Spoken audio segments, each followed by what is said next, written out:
राहुल गांधी खुलेआम झूठ बोलते हैं। ट्विटर पर बड़ी साफगोई से उन्होंने एक और झूठ बोला और 5 पॉइंट में झूठ बोला। 12 करोड़ रोजगार गायब, $5 ट्रिलियन अर्थव्यवस्था गायब, आम नागरिक की आमदनी गायब, देश की खुशहाली और सुरक्षा गायब, सवाल पूछो तो जवाब गायब। राहुल गांधी ने लिखा है हैशटैग विकास गायब है।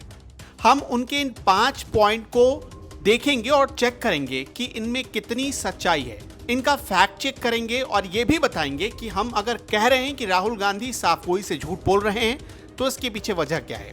सबसे पहले कुछ दिनों पहले राहुल गांधी ने जो एक ट्वीट किया था उस पर नजर डालिए।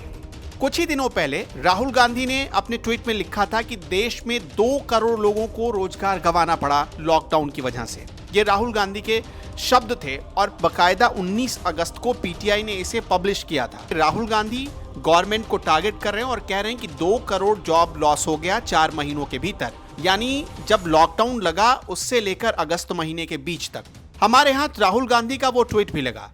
उस ट्वीट में राहुल गांधी लिखते हैं कि पिछले 4 महीने में करीब 2 करोड़ लोगों ने नौकरियां गंवाई हैं, 2 करोड़ परिवारों का भविष्य अंधकार में है। फेसबुक पर झूठी खबरें और नफरत फैलाने से बेरोजगारी और अर्थव्यवस्था के सर्वनाश का सत्य देश से नहीं छिप सकता। अब हम इसका फैक्ट चेक करते हैं। जो राहुल गांधी ने आज ट्वीट किया है उसमें कितनी सच्चाई है। हमारी नजर द हिंदू की एक खबर पर पड़ी और हिंदू ने अपनी इस रिपोर्ट में बताया था कि लॉकडाउन की वजह से 12 करोड़ लोगों को नौकरी गंवानी पड़ी है, ना कि पूरी तरह अनएम्प्लॉयमेंट के बारे में द हिंदू की रिपोर्ट करे। ना तो देश में अनएम्प्लॉयमेंट के बारे में यह रिपोर्ट बता रही थी। इस रिपोर्ट का संदर्भ बस इतना था कि सरकार ने जब लॉकडाउन लगाया तो उस पीरियड में तकरीबन 12 करोड़ लोगों को अपना रोजगार गंवाना पड़ा। इसका मतलब समझिए, लॉकडाउन लगा तो सारी इकोनॉमिक एक्टिविटीज ठप पड़ गई, कोई कामकाज नहीं हो रहा था, दफ्तर बंद हो गए, बिल्डिंग जो बन रही थी वो बंद हो गई, वो रुक गई, जो काम जहां हो रहा था वहीं ठप पड़ गया। तकरीबन 90 दिनों तक कोई भी इकोनॉमिक एक्टिविटीज नहीं हुई। अब हमारी नजर द वीक की एक रिपोर्ट पर पड़ी। द वीक ने अपनी इस रिपोर्ट में बताया था कि तकरीबन 12 करोड़ से ज्यादा लोगों को अपनी नौकरी गंवानी पड़ी है लॉकडाउन की वजह से, और ये सिर्फ इसलिए लगा या इसलिए इनकी नौकरी गई क्योंकि सरकार ने लॉकडाउन लगा दिया। हमने एक फैक्ट चेक करने की कोशिश की कि भारत में अनएम्प्लॉयमेंट रेट कितना है और पिछले मार्च महीने से लेकर अब तक इसमें कितना फर्क आया।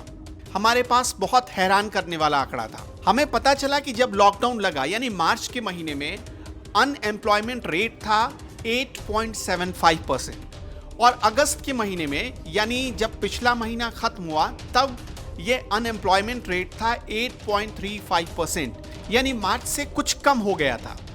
अब राहुल गांधी का पहला पॉइंट यहीं पर खारिज हो जाता है। अनएम्प्लॉयमेंट रेट के घटने का मतलब है कि भारत में लोगों को नौकरी मिल रही है। अब राहुल गांधी जिस पीरियड की बात कर रहे हैं यानी अप्रैल, मई और जून पीरियड की, उस दरमियान अनएम्प्लॉयमेंट रेट को देखिए। अप्रैल में अनएम्प्लॉयमेंट रेट तकरीबन 24% के आसपास था, मई में ये तकरीबन 22% के आसपास था और जून में धीरे धीरे घटना शुरू हुआ और 10% के आसपास पहुंच गया।